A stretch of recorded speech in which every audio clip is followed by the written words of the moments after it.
Ya.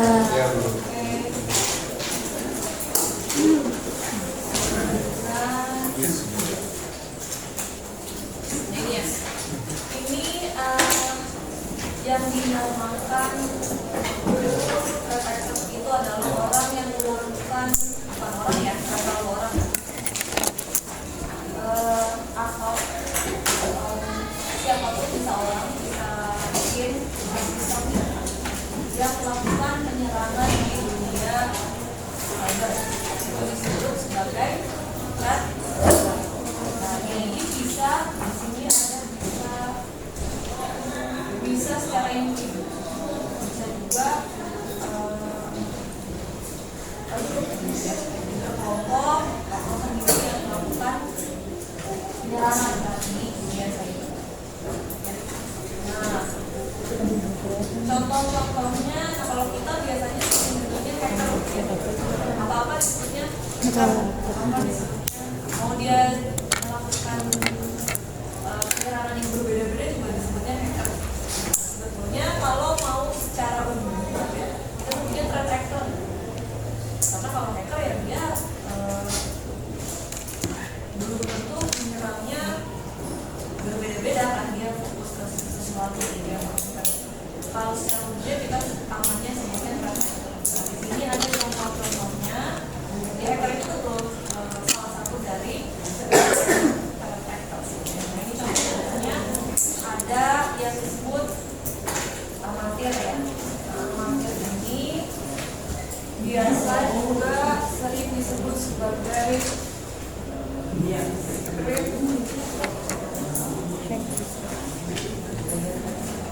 script kidding. Ada yang pernah dengar? Script kidding sama dari artinya deh apa? Script kidding. Jadi si amatir ini disebut juga, sering disebut juga sebagai script kidding. Jadi dia tuh tidak mempunyai keahlian dalam bidang cyber security yang dalam gitu ya. Jadi namanya amatir ya, dia mungkin baru tahu kalau nge-hack web tuh ini gitu ya secara umumnya. Jadi dia bisa jadi keahliannya sedikit atau mungkin bahkan bisa jadi nggak punya keahlian, dia cuma coba-coba.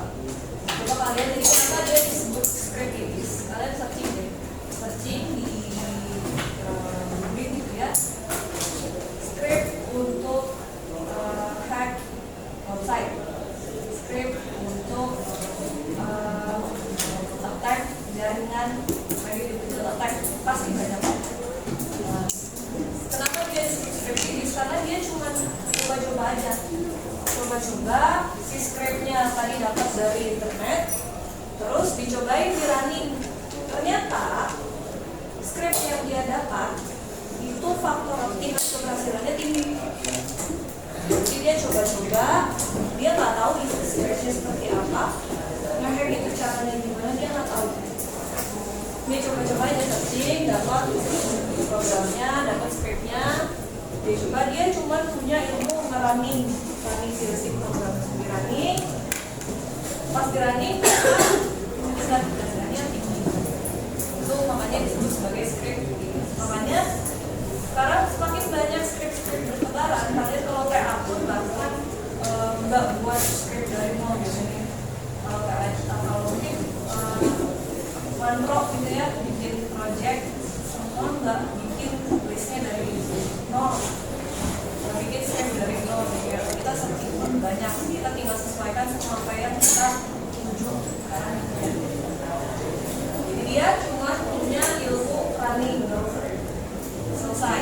Ternyata berhasil. Itu yang dinamakan script. Makanya kalau punya sistem, apalagi sistemnya tidak ada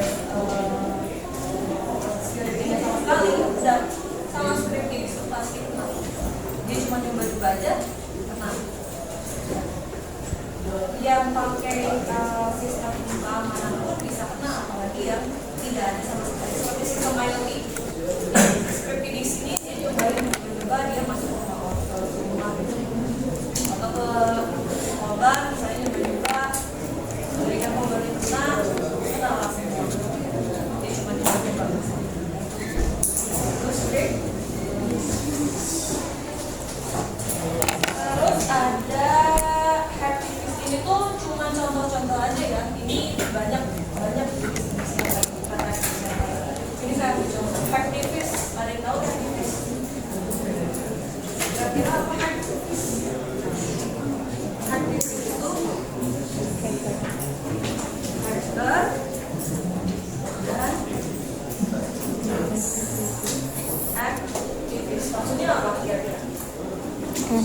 disingkat jadi hack aktivis. Hacker and activist. Iya.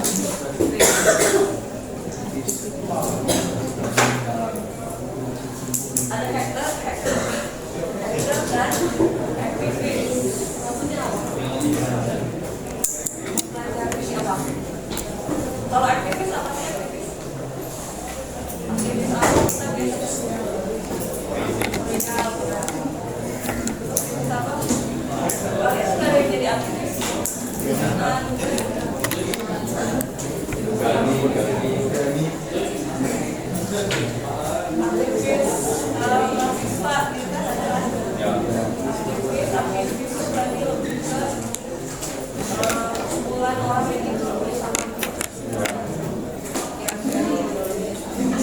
Yang paling gampang aktivis ya.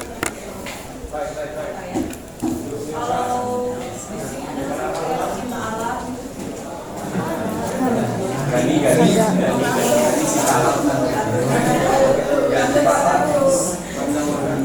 kayaknya kalau sekolah di SMA kan banyak ya. Meskipun tidak banyak pilihannya tapi ada kan. Yang video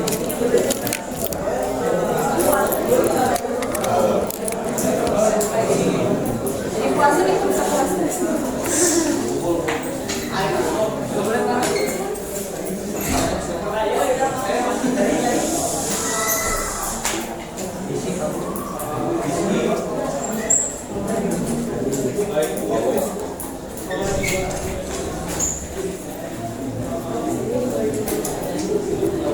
Aktivis pencinta lingkungan. Tadi mereka nggak suka kalau ada orang yang lingkungan ya maksudnya. Misalnya apa ya? Kalian bawa sama sembarangan aja mereka nggak suka. Ya ada sih.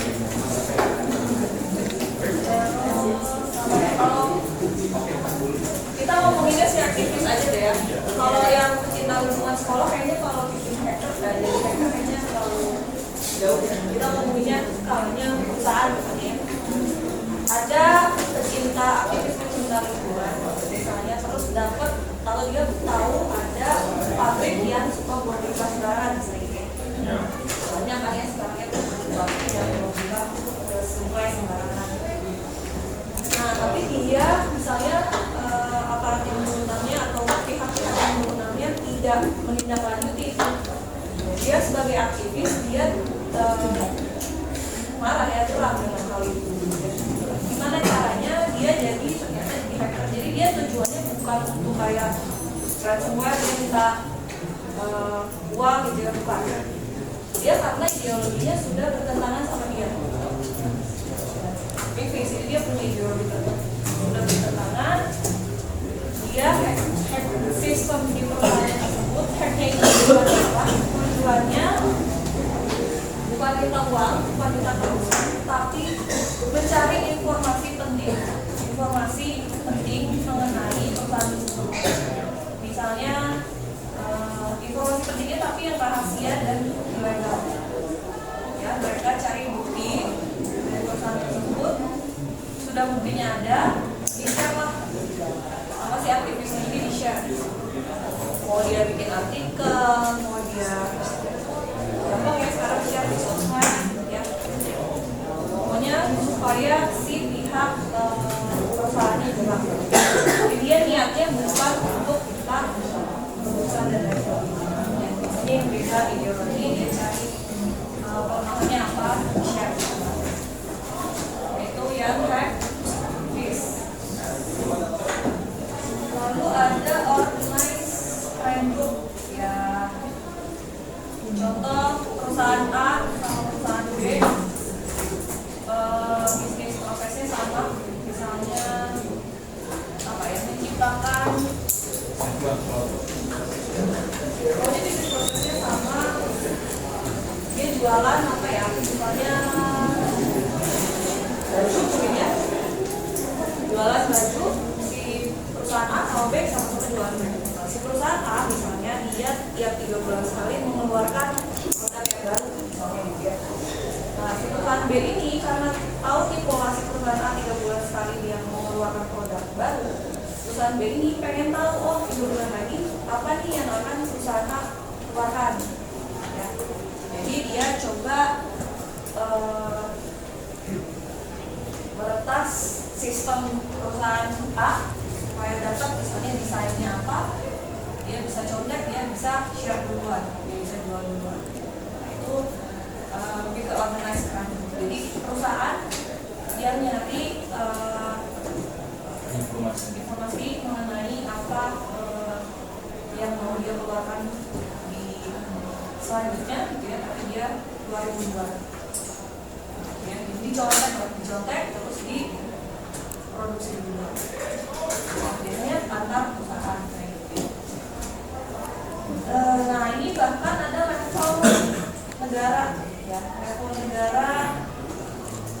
Kalau yang sekitar negara yang masih di sekitarnya biasanya tujuannya mau ambil sumber daya itu sekarang sudah digitalisasi kan, sudah semuanya terdata. Jadi kalau sistemnya sudah bisa dimasuki sama negara lain, sudah gampang, dia tahu lokasinya di mana, informasinya pokoknya detail bisa gampang. Atau misalnya bisa nanti tujuannya merugikan perdagangan internasional, di negara Indonesia mau jual ini kemana gitu, diambil dulu sama negara lain ya. Itu ada yang levelnya negara yang strict ya. Teroris, nah teroris mah kayaknya udah ngerti ya. Jadi kan teroris black maksudnya itu black dan dia nggak pernah black hat hacker itu hacker yang memang niatnya untuk negatif ya. Kalau white hat hacker itu dia kayak nge-hack satu sistem tapi niatnya untuk uji coba sistemnya. White hat hacker sama black hat hacker. Black itu benar-benar tujuannya negatif. Kalau yang white itu kita misalnya kerja di suatu perusahaan sebagai security operasional misalnya gitu ya, mau uji coba sistemnya, itu white hat hacker. Kita melakukan meretas sistemnya, tapi kita nggak berniat untuk meretas, kita mau uji coba aja seberapa kuat sistemnya. Itu white hat hacker. Jadi di bawah legalitas peraturan white hat hacker. Kalau black hat mah niatnya ya. Itu untuk presenters ini banyak macam-macamnya, ini saya coba saja. Level negara ini ada filmnya ya kemarin. Masih nggak ada yang tahu, cuma saya belum tahu. Ada filmnya ya yang menyerang negara produksi apa namanya? Pokoknya bisa buat perang. Ini ada filmnya. Oke, yang itu terdetek sekarang ke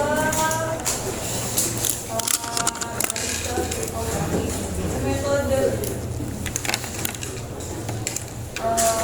kriptografi. Ada private key crypto system, ada public key kriptografi.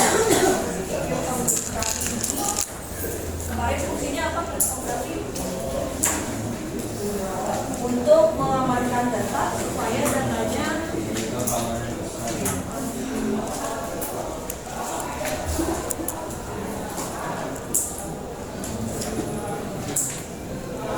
unintelligible ya, jadi tidak bisa dibaca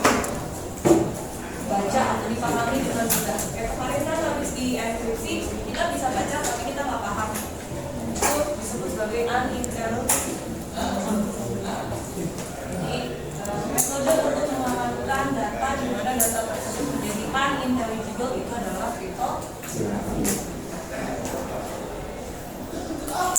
Dulu awalnya kriptografi cuma ada yang simetrik, sama kayak kita itu aja gitu ya. Jadi pakai kunci sama, publishnya juga pakai kunci yang sama. Nggak ada yang kepikiran buat buka kunci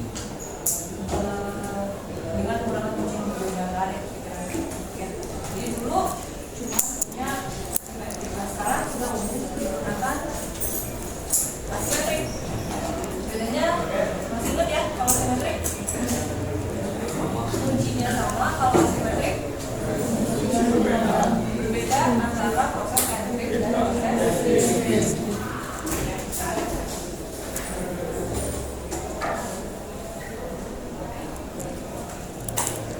Oke, ini masih kita masuk ke private key cryptosystem. Private key cryptosystem ini ya, kuncinya satu, dipakai buat encrypt, dipakai buat blocking. Jadi ini apa? Simetrik. Ini private, bisa disebut sebagai private key cryptosystem. Misal nih si A, sendernya mau ngirim informasi ke receivernya B, si B. Nah, berarti dari plaintext menggunakan algoritma tertentu ditambah dengan kuncinya disebut sebagai share key. Kenapa share? Share A punya, B juga punya. Jadi share secret key dikunci pakai kunci yang sama, plaintextnya jadilah ciphertext yang dienkripsi terus dikunci menggunakan kunci yang sama. Nah, kalau misalnya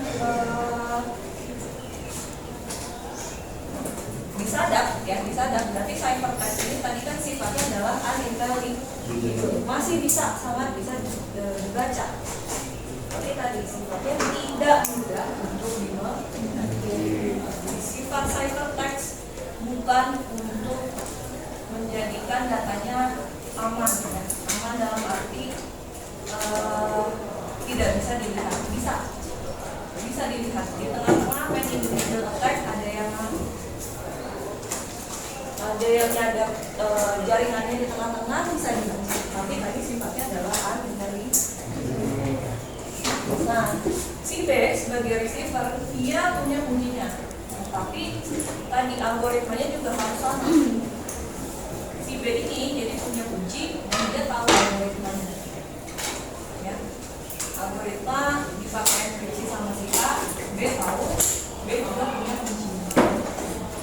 Oke ya, ini untuk private key crypto. Jadi tadi ya, kenapa disebut secret key, share secret key? Jadi kalau A mau kirim ke B, dia punya kunci, A punya kuncinya, B juga punya kuncinya. Share. Terus kenapa disebut simetrik? Ini kalau kalian bagi dua di tengah, ke kiri sama, ke kanan juga sama. Itu kenapa jadi disebut sebagai simetrik. Sama, prosesnya di kanan, di kiri, di pengirim sama di penerima itu sama prosesnya. Ya. Kuncinya secret key berbagi gitu ya, share. Nah, tapi setelah digunakan bertahun-tahun algoritma simetrik ini, private key crypto system ini, tadi kan ya si A mau berkomunikasi sama B, A punya kuncinya, B juga punya kuncinya. Sekarang kalau A mau komunikasi sama C, tadi A nyimpen satu kunci yang B, sekarang dia harus nyimpen juga kunci yang C. A punya kunci C, A juga punya kunci yang B. Jadi A udah nyimpen dua kunci. B baru nyimpen kunci yang A, C juga baru nyimpen kunci yang A. B sama C belum bisa saling berkomunikasi karena mereka belum bertukar kuncinya. Kalau mau ya berarti tukar lagi kuncinya. Jadi A punya kunci B sama C, B punya kunci A sama C, C punya kunci A sama B. Oke ya. Sekarang kalau misalnya D di sini, A bisa komunikasi ke D, berarti A jadi berapa kuncinya? 3. B ke B ke C. B sama C masih 2. Ya. Terus bisa nggak C sama B ini berhubung atau bertukar informasi dengan D? Nggak bisa. Harus tukar dulu kuncinya. D tukar kunci sama B. Masing-masing ini juga tukar kunci. Masing-masing punya berapa kunci? 3. 3 kunci. Nah sekarang kalau nambah ada X, semua harus tukar kunci ya. Berarti berapa masing-masing nanti? 4 kunci. Ini baru berapa? 5 user harus megang kuncinya masing-masing 4. Katakanlah satu kuncinya 1 kilobyte gitu ya. Kilobyte. Berarti kalau 4 masih 4 kilobyte, masih aman ya. Kita punya device cuman megang buat kunci 4 kilobyte, tapi hanya bisa berkomunikasi antara 5 orang. Ya, nah sekarang kalau mau 10 orang, ini ada rumusnya nih. Rumusnya adalah ini ya, n kuadrat dibagi 2. Berarti kalau ada 10 orang, 10 kuadrat berapa? 100 dibagi 2. 50 kunci masing-masing orang. Jadi baru 10 aja, masing-masing orang sudah megang 50 kunci. Sekarang kalau 100 orang, kalian sekelas aja, sekelas nggak ada 10 kan lebih ya? 30. Berarti lebih dari 50 kunci pegang, ratusan. Ya, sekarang kalau misalnya seprodi aja dulu, satu prodi kalian seangkatan ada berapa kelas? 4 ya, 4 kelas, masing-masing kelas berapa? 30. Anggap aja seangkatan 100 gitu ya.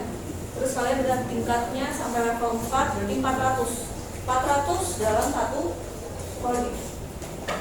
Terus kalau sejurusan 400 dikali prodinya juga berapa? Ya, prodinya ada 3 ya. 400 kali 3 aja 1000 lah ya, biar enak menghitungnya ya. 1000 satu jurusan aja, ini kalau 1000 kuncinya 500.000. 500.000 kali 1 kilometer berapa?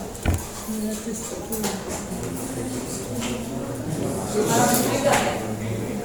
Udah 500 megabyte. Itu baru satu jurusan ya. Apalagi kalau informasinya pakai handphone. Handphone sekarang sudah pakai 128 ada, masih ada 3 masih ya. Terus 28 giga gitu ya. Ini udah pakai 500 megabyte hanya untuk menyimpan kunci. Padahal kita belum tentu informasinya, kita tukeran informasi sama yang prodi listrik belum tentu misalnya. Seprodi Telkom aja belum tentu sama semuanya misalnya gitu. Ya. Kalau sekolah tadi 1000 sejurusan. Sekolah ada berapa jurusan?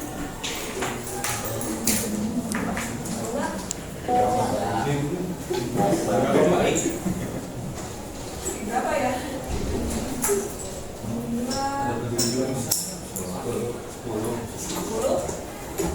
benar? Berarti kalau 1000 sejurusan kali 10 jurusan berapa? 10.000. Berarti yang bawah ya. Ini berapa nih? 50 juta. 50 juta kunci yang harus dipegang oleh masing-masing orang, masing-masing mahasiswa. Ini baru mahasiswa. Belum mahasiswa untuk komunikasi sama dosen. Belum komunikasi sama misalnya admin. Ya. Berapa yang storage yang harus kita siapkan hanya untuk menyimpan private saja. Itu baru kita skala global. Sekarang kalau kita ngomongin e-commerce yang pakai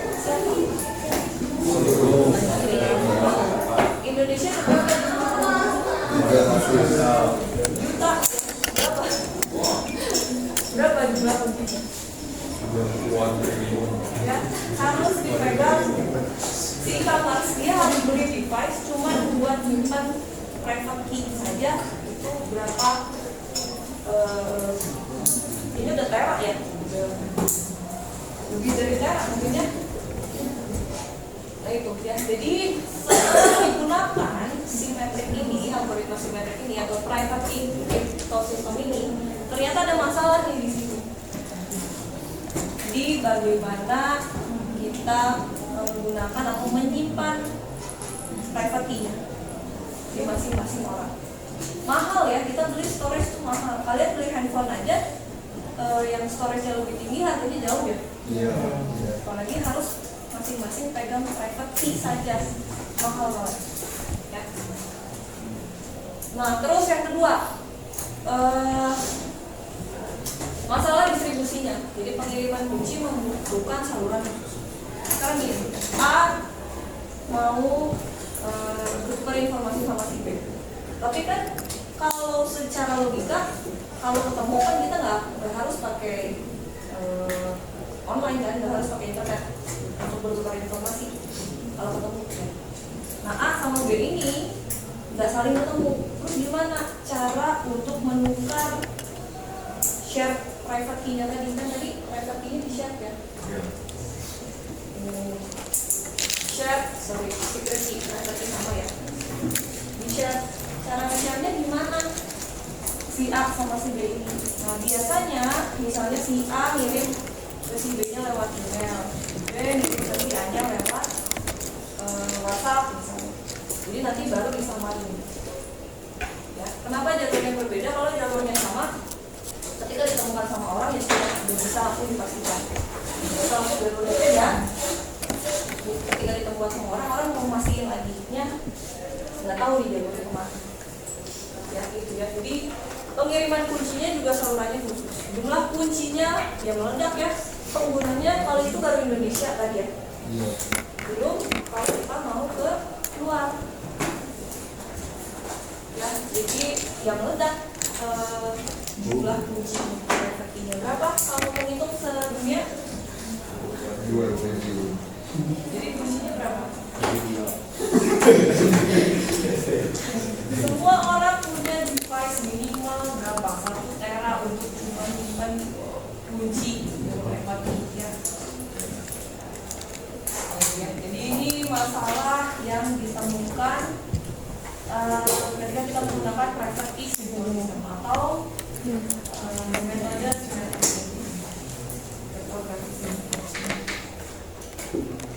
jadi key manajemennya ini cukup complicated, makanya jadi masalah.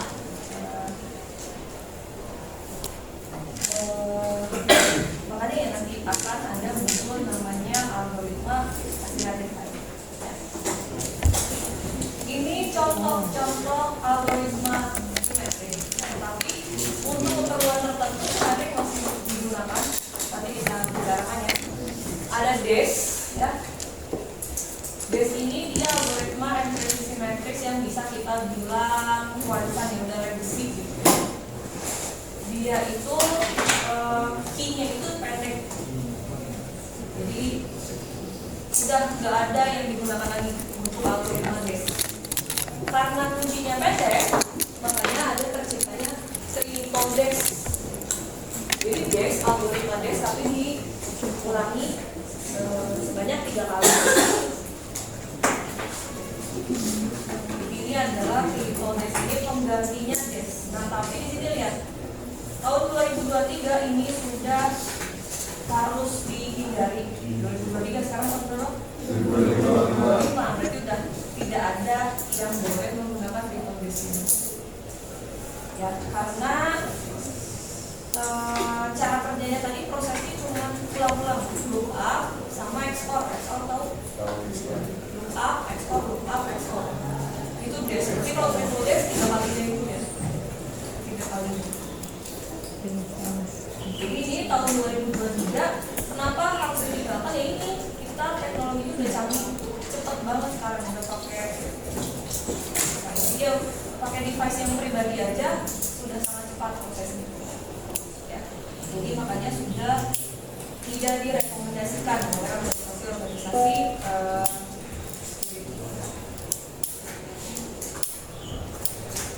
Terus ada AES. Nah AES ini dia algoritma simetris yang populer dan masih direkomendasikan sampai sekarang.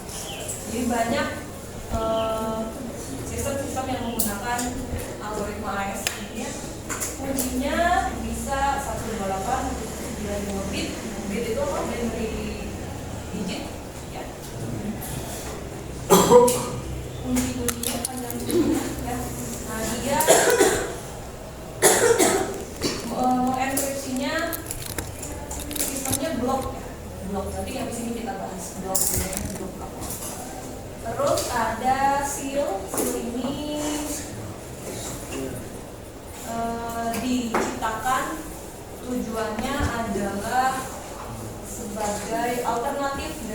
AES. Jadi karena AES ini algoritmanya dianggap lama pemrosesannya di CPU kita, makanya diciptakan seal ini. Bedanya yang nanti kuncinya 160 bit aja kalau untuk seal ini. Ini ada RC, algoritmanya dikembangkannya sama Ron Rivers ya. Nah RC ini algoritma DES itu dia enkripsi, jadi dia kumpulin dulu 64 bit baru di encrypt, diproses. Kumpulin lagi 64 bit di encrypt lagi diproses. Kalau stream cipher ini enggak, dia ini aja ketemu bit 1 encrypt proses kirim, ketemu bit 0 encrypt kirim, satu lagi encrypt kirim. Jadi kalau stream itu ya apa ya, data berjalan langsung di encrypt kirim. Tapi kalau yang block nggak bisa, dikumpulin dulu. Contohnya yang DES 64 bit atau yang AES itu 128 bit. Jadi per 128 dikumpulin dulu, di encrypt baru dikirim. Biasanya kalau yang block itu bentuknya file misalnya atau teks. Kalau yang ini biasanya voice ya. Voice itu kadang kalau misalnya ada yang kelewat, ada yang keskip, yang nggak masalah, kita bisa ngira-ngira. Kalau kalian telepon terus tiba-tiba jaringannya nggak bagus ya, kalian bisa ngira-ngira oh dia tadi ngomongnya itu, tapi masih bisa ngira-ngira. Stream biasanya pakai buat voice. Block biasanya buat data-data yang memang harus full dikirim, nggak boleh tergabung. GSM pakai ini ya, GSM pakai stream cipher. Algoritmanya kalau nggak salah A5, kalian bisa. GSM pakai stream cipher.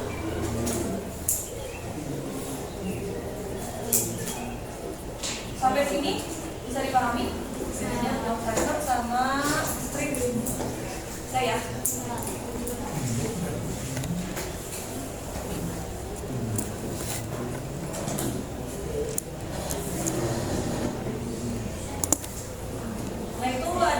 Kita tadi sudah bicara mengenai private key crypto system. Nah, sekarang masuk ke public key crypto system. Mulai dari sejarahnya dulu ya. Jadi di sini ada mahasiswa seperti kalian masih belajar cybersecurity, gitu ya. Terus lagi dijelasin mengenai algoritma simetris. Dia ternyata punya ide namanya ini Ralph Martel ini dia punya ide. Dia lagi belajar kayak gini, dia punya ide. Bu, gimana kalau kuncinya itu beda, kunci untuk enkripsi dengan kunci untuk dekripsinya itu berbeda. Zaman dulu dengan komputasi yang masih minim ya, ini tahun 70-an ya, masih belum internet dulu. Komputasinya masih minim, biasanya jawab kayaknya nggak mungkin, sulit. Ya analoginya pintu ya, kunci sama bukannya juga kunci yang sama. Kata dosennya nggak mungkin kayaknya, gitu ya. Bisa susah. Ya udah si Ralph itu ditolak idenya gitu ya. Nah terus lanjut ada DV ini, kalau dia punya ide yang hampir sama dengan si Ralph tadi, jadi pakai kunci encrypt dan decryptnya kuncinya yang berbeda. Dia punya ide, ketemulah biasanya ini sama dia, Martin Norman. Nah kalau mereka ini kebetulan jalan diskusinya jalan, akhirnya selama mereka diskusi di sekolah gitu ya, dapatlah algoritma simetrik, tapi baru secara teori, belum dibuktikan. Kalau kita berada di bidang pendidikan itu biasanya kalau ada kebaruan kan dipublikasikan.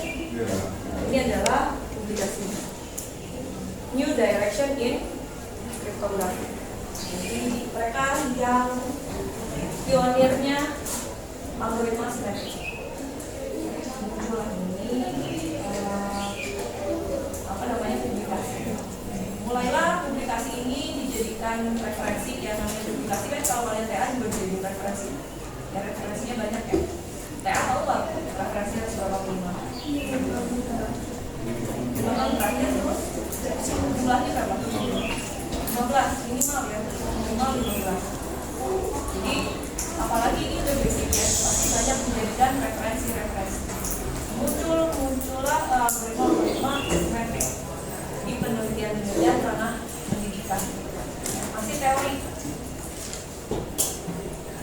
Nah terus kalau ini si Ivy sama Hellman ini dia di Amerika bagian barat ya. Amerika ada West Coast, ada yang East Coast-nya ya. Yang East Coast-nya apa ya, merasa tandingi juga, tertantang gitu. Wah di barat ada nih muncul algoritma baru segala macam. Mulailah muncul di bagian East Coast-nya ini si Rivas, Shangir sama Hellman ini. Mereka bikin algoritma singkatan dari nama mereka RSA, Rivas, Shangir sama Hellman. Jadi di East Coast-nya publikasi RSA algoritma. Sudah seperti itu. Isinya kalau asimetrik itu isinya lebih ke matematis ya, teka-teki matematika seperti apa. Nah, ini kan bidang pendidikan ya, peneliti kalau ada sesuatu dipublikasiin ya, kalau ada keperluan publikasi. Nah, di sini sebetulnya di Inggris ini mereka sebetulnya udah meneliti hal yang sama juga. Meneliti hal yang sama tapi tidak dipublikasikan karena mereka kerjanya di secret services, di apa ya, agen-agen rahasia si ini ya, orang-orang. Jadi mereka sebetulnya udah meneliti hal yang sama, dapat asimetrik metodenya algoritmanya. Tapi karena mereka agen rahasia gak bisa dipublikasiin karena menganggapnya kalau rahasia ya kalau dipublikasiin kan udah nggak rahasia juga ya. Jadi sebetulnya ini mereka juga sudah menemukan hal yang sama. Karena berjalannya waktu makin banyak algoritma, mereka baru mempublikasikan setelah lama.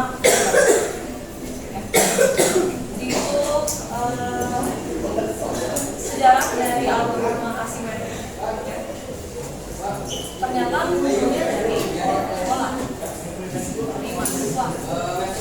Kalian juga bisa mengikuti kita nanti pasti saya punya apa ya, nggak ada yang mustahil.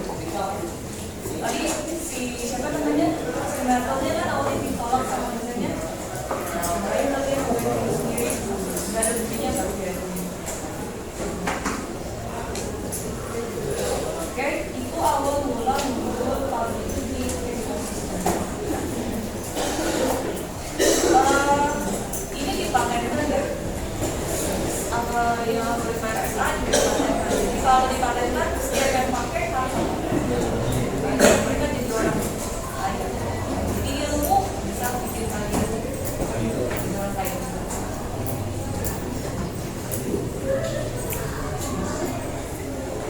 Oke, kalau private key crypto system tadi fungsinya satu ya, share secret key ya. Kalau public key ini ada yang disebut sebagai public key, private key.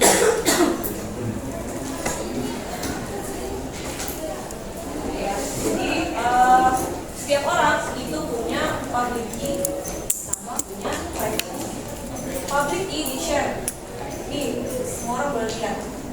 Private key cuman orang yang punya yang pegang, tidak di-share. Ya. Itu untuk public key crypto system. Kalau misalnya kita punya plaintext,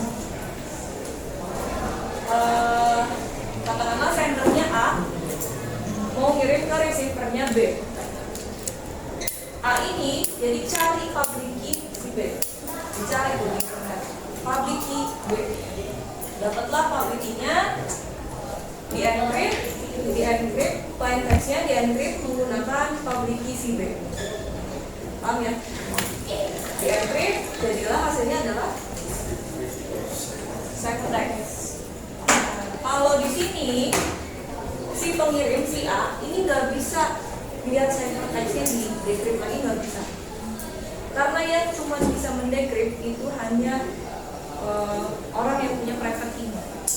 Jadi kalau di encrypt pakai public key, di decryptnya pakai private key. Itu sebaliknya. Ya, kalau di encryptnya pakai private key, decryptnya harus pakai public key. Ya, jadi kalau si A udah bentuk ciphertext, dia udah nggak bisa decrypt lagi.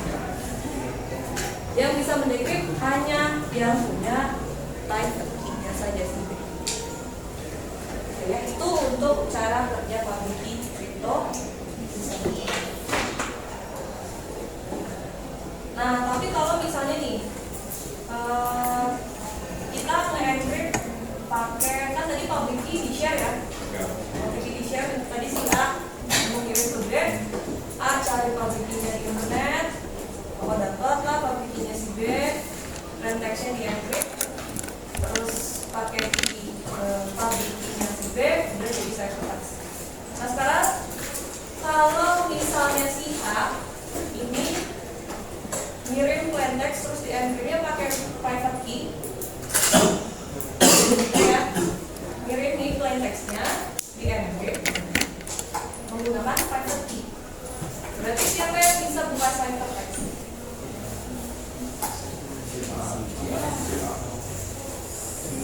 Dua berarti ya. Encrypt, kalau mau encrypt pakai public key berarti dibukanya pakai private key. Kalau encryptnya pakai private key dibukanya public key. Nah tadi public key sifatnya umum, boleh semua orang bisa searching, cari, dapat public key. Ya. Kalau A ngirim plain text, ya, mau ngirim informasi, jadi plain textnya di encrypt, ada algoritma enkripsinya, misalnya pakai tadi RSA, gitu ya, pakai public key-nya B. Contoh kan public key tinggal dicari, searching ya, jadilah ciphertext. Kirim ke si B, di decrypt, pakai private key-nya B. Saya bisa jadi plain text.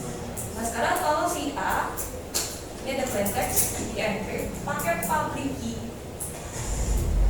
si A. Siapa yang bisa buka ciphertext? Sorry, pakai private key-nya si A. Siapa yang bisa buka ciphertext-nya?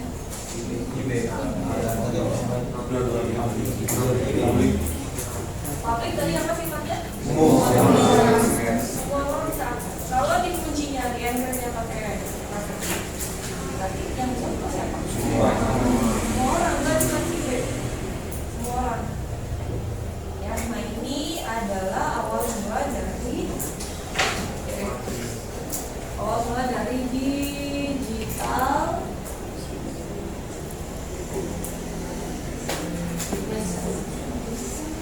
jadi dia tanda tangan pakai private key-nya. Kalau orang lain cari public key-nya terus bisa dibuka, berarti sudah terverified. Jadi fungsinya kalau tadi di encrypt pakai private key, fungsinya untuk memverifikasi, ya, verifikasi bahwa memang orang tersebut yang sudah tanda tangani atau yang kirim informasi data. Paham ya? Paham gak nih? Paham gak nih? Paham. Boleh ulang gak? Ada yang bisa jelasin? Kalau tidak apa yang bisa jelasin?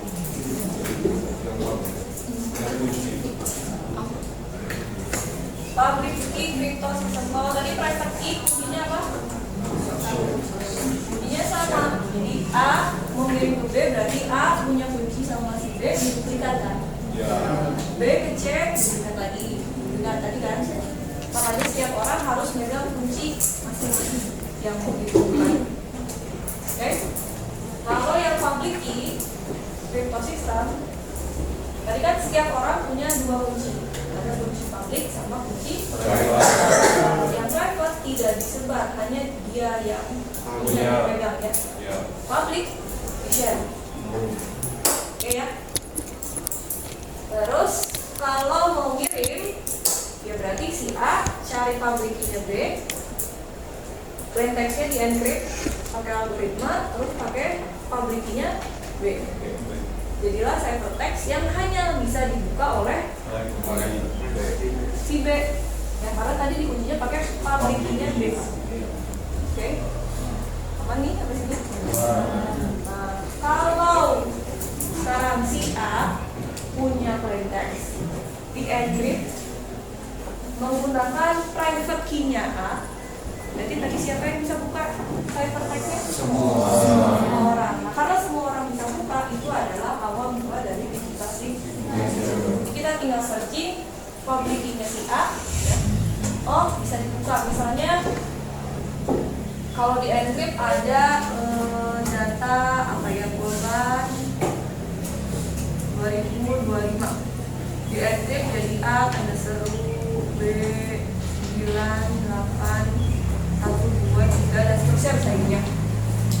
Ini misalnya digital signature-nya, digital signature dari polban misalnya gitu.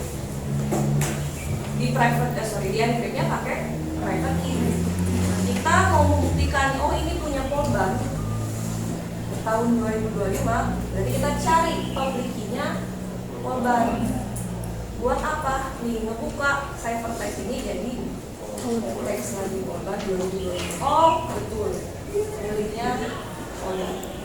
Itu awal mula dari digital signature. Jadi digital signature bukan melihat tanda tangan, di scan,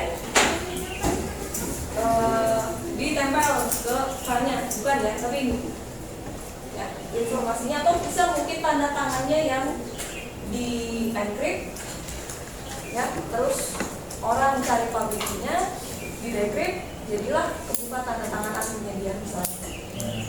Bisa ya, bisa. Oke.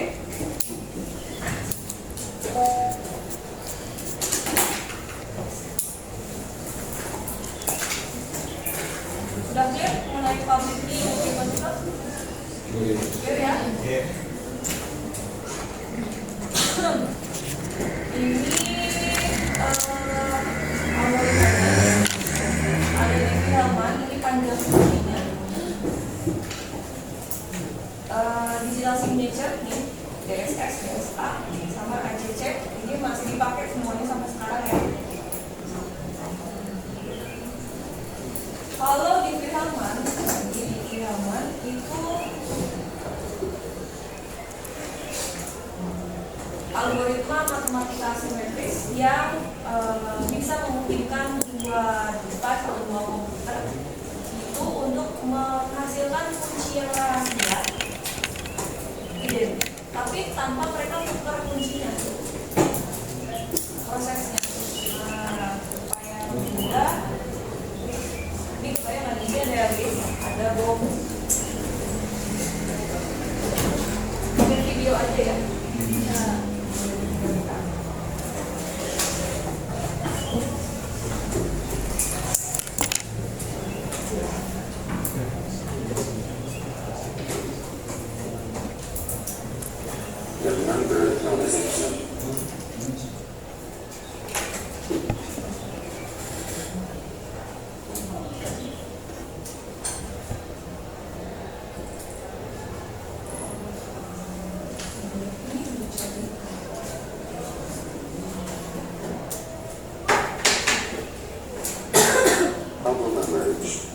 At the time, encryption required two parties. The first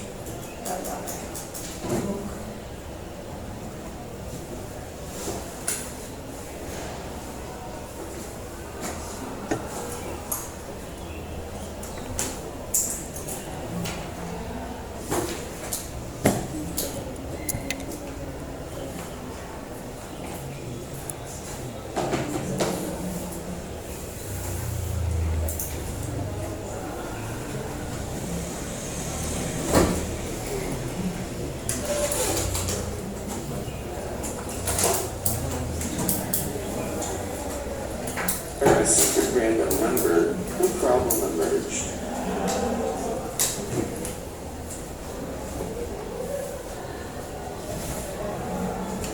At the time, encryption required two parties to first share a secret random number known as a key. So how could two people who have never met agree on a secret shared key without letting Eve, who is always listening, also obtain a copy? In 1976, Whitfield Diffie and Martin Hellman devised an amazing trick to do this. First, let's explore how this trick is done using colors. How could Alice and Bob agree on a secret color without Eve finding it out? The trick is based on two facts. One, it's easy to mix two colors together to make a third color. And two, given a mixed color, it's hard to reverse it in order to find the exact original colors. This is the basis for lock. Easy in one direction, hard in the reverse direction. This is known as a one-way function. Now, the solution works as follows. First, they agree publicly on a starting color, say yellow. Next, Alice and Bob both randomly select private colors and mix them into the public yellow in order to disguise their private colors. Now, Alice keeps her private color and sends her mixture to Bob. And Bob keeps his private color and sends his mixture to Alice. Now the heart of the trick. Alice and Bob add their private colors to the other person's mixture and arrive at a shared secret color. Notice how Eve is unable to determine its exact color, since she needs one of their private colors to do so. And that is the trick. Now, to do this with numbers, we need a numerical procedure, which is easy in one direction and hard in the other. Kebayang tadi? Ini analoginya warna ya. Kalau ngomongin dua warna, dapetin warna yang ketiga gampang. Kalau kalian dari warna ketiganya, untuk mengira-ngira, oh ini tadi awal mulanya warna apa dengan apa, itu susah. Dan itu yang ini one way function. Kalau nyampurin dua warna itu gampang, tapi ketika mereverse-nya dibalikin itu susah, sangat susah. Ya. Tahu diulang atau sudah paham?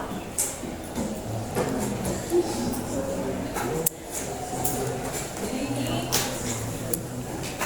pertama mereka ini yang kuning ya.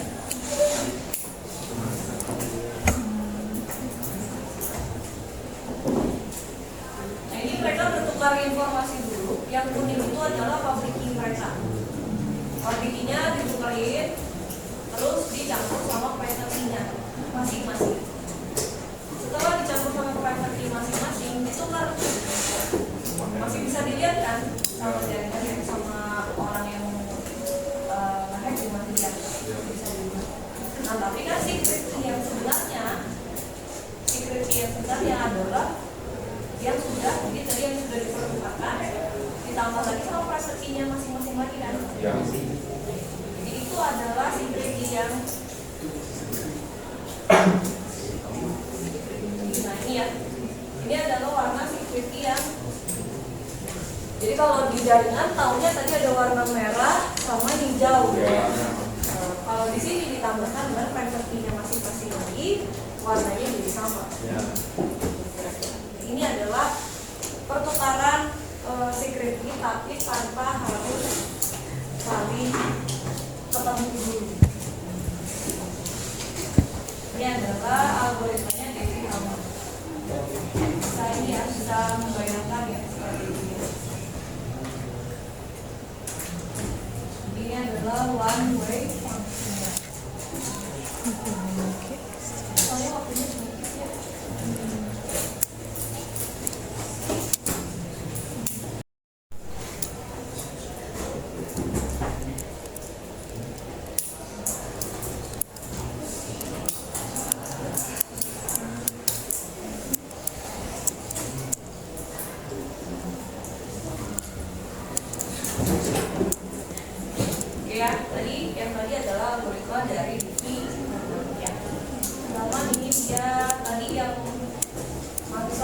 dosennya ya, mereka menciptakan algoritma analog.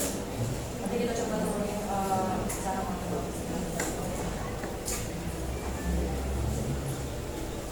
Nah, public key crypto system ini dia digunakan oleh ini sertifikat digital.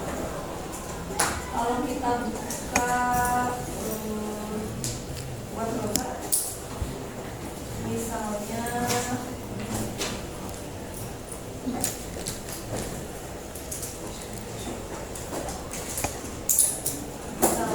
ini web browsernya Open.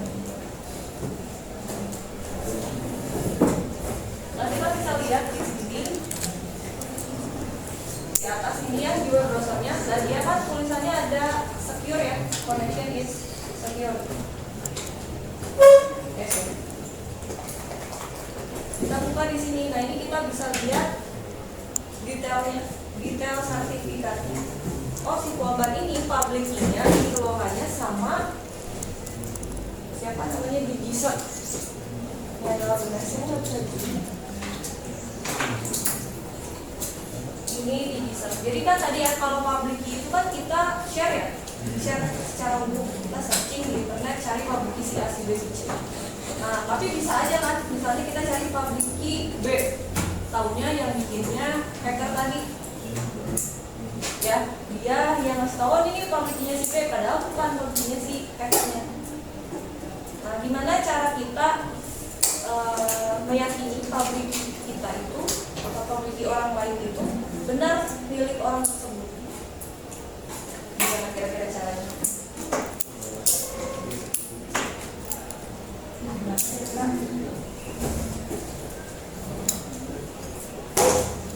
Harus ada organisasi terpartinya ya, harus ada orang lain yang bisa dipercaya. Pegang kayak kita data NIK ya, harusnya sih dapat dipercaya ya. Harusnya.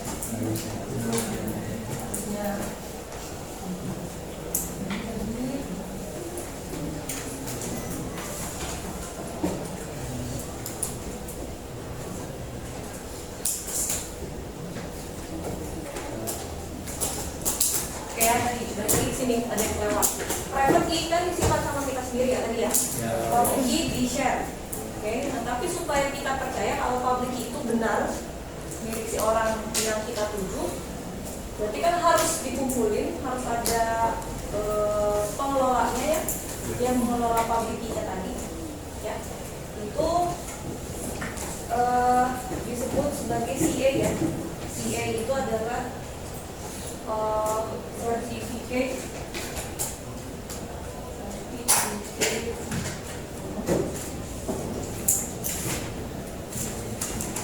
jadi dia berwenang untuk menyimpan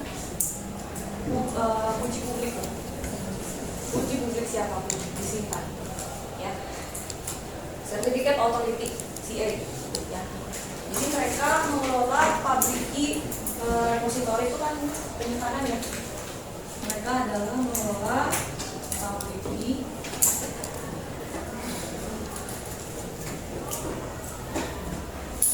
kayak kita kalau NIK dikelolanya sama siapa? Dukcapil. Ya, ini ada organisasi seperti Dukcapil. Tapi di sini tidak ada public key-nya saja. Entity-nya juga misalnya public key-nya punya siapa? Oh, punya Polban. Polban ini alamatnya di mana? ID-nya Polban berapa? Disimpan semuanya sama CCA. Jadi dia tidak hanya menyimpan public key, tapi identitas lain juga disimpan.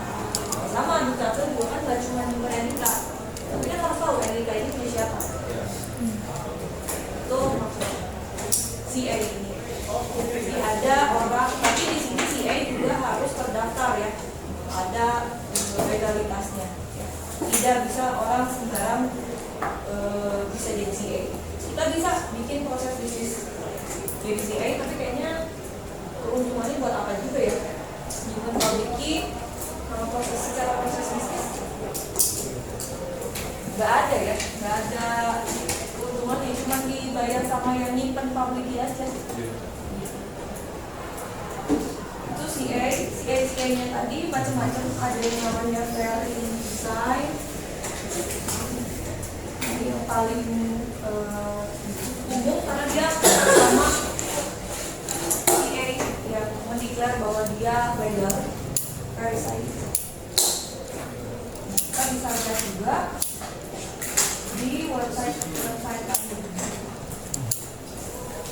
Tadi dicoba.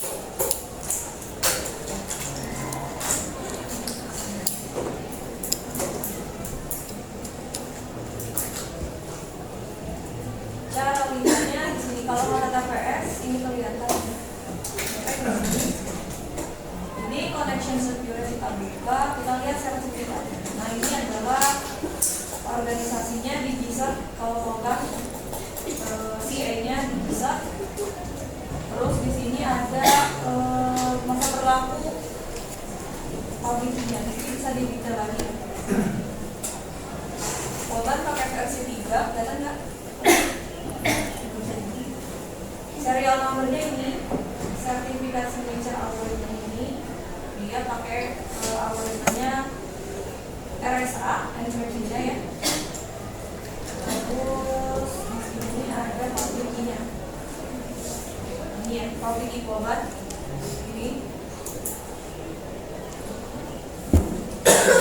Kan tadi saya bicara public key-nya 2048 bit ya. Tapi public key itu di tampilannya hexa ya. Kalau bit terlalu banyak 2000 bit. Kalau binar ya. Ini hexa ya. Hexa itu kan pada berapa bit. Ini public key-nya jadi dia pakai RSA. Algoritmanya RSA ya. Jadi yang Polban ini seperti itu.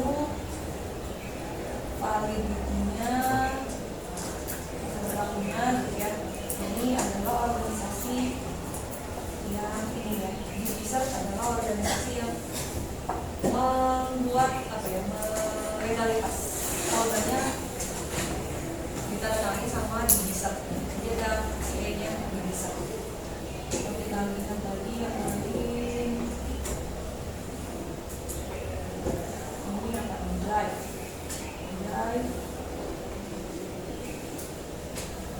Drive dia pakai Google ya, CA-nya Google. Tadi yang 3 saya lihat nomornya, selanjutnya dia RSA ya, jadi memang paling umum sekarang digunakan RSA. Kalau tadi yang Polban SHA 256, jadinya panjang kuncinya. SHA itu adalah algoritmanya, kita bahas juga ya. Pokoknya pakai 384 ya. Kalau Google ya banyak ya yang akses ya. Kalau Polban mungkin nasional dulu, banyak namanya panjang kunci. Pokoknya 384. Ini publiknya 4096. Tadi kalau yang Polban 2048, ini publiknya lebih panjang lagi.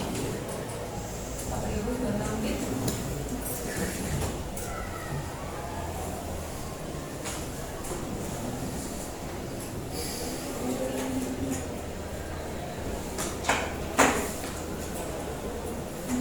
Ya, jadi kita bisa lihat sertifikatnya.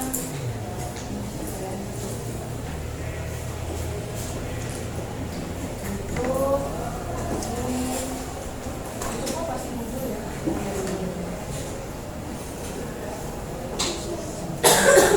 Untuk juga pastinya pakai dia pakai CC analitik algoritmanya ya. Bisa dilihat nanti di sini.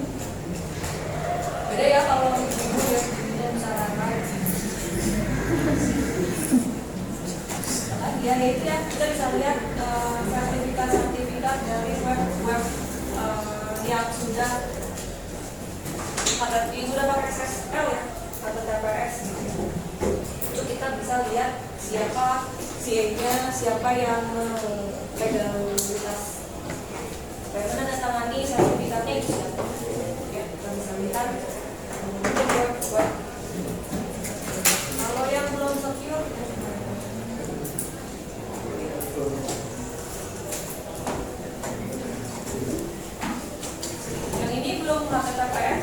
bisa, nggak ada, nggak bisa dicari.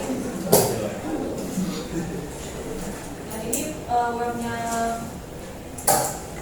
jurusan, bisa diakses nih. Ini nggak bisa, nggak ada sertifikatnya, ya sebenarnya nggak bisa dilihat detailnya karena dia bukan secure atau kayak kalau sekali. Servernya mati.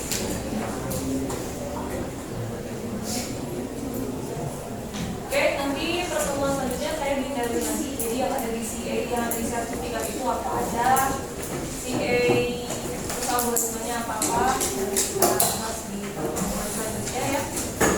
Jadi kita langsung ada hash function ya. Hash function ya.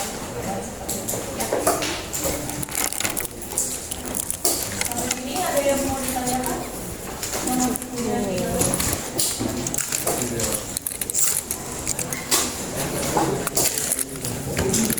mengenai sekolah yang mana? Makanya itu nilainya atau biasanya dulu nggak pernah masuk.